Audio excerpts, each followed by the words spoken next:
Hi guys, magandang umaga. Nandito tayo sa ilalim ng puno ng mangga namin, nagpapahinga at nagpapahangin kasi nga medyo hindi maganda ang pakiramdam natin. So mapapansin nyo nga yan, yung boses ko ay iba.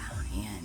Napansin ko lang habang nagpapahinga ako dito, yung puno ng abukado namin na naputol o nabali yung sanga dahil sa nakaraang bagyo ay meron ng mga dahon, panibagong dahon at sanga na sumisipol. Ayan o, may tumutubo ng panibago. Kaya nakakatuwa, akala ko kasi ay medyo hindi na siya mag-uusbong pa. O, kaya nakakatuwa. Patuloy na mabubuhay na ang aming puno ng abukado na yan.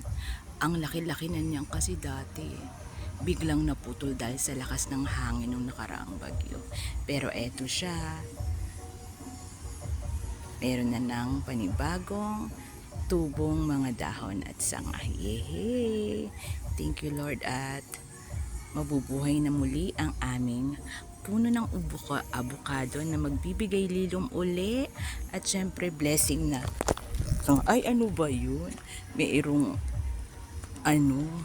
papalapit na bubuyo kaya tayo napaatras. Ayan. So thank you guys and thank you Lord.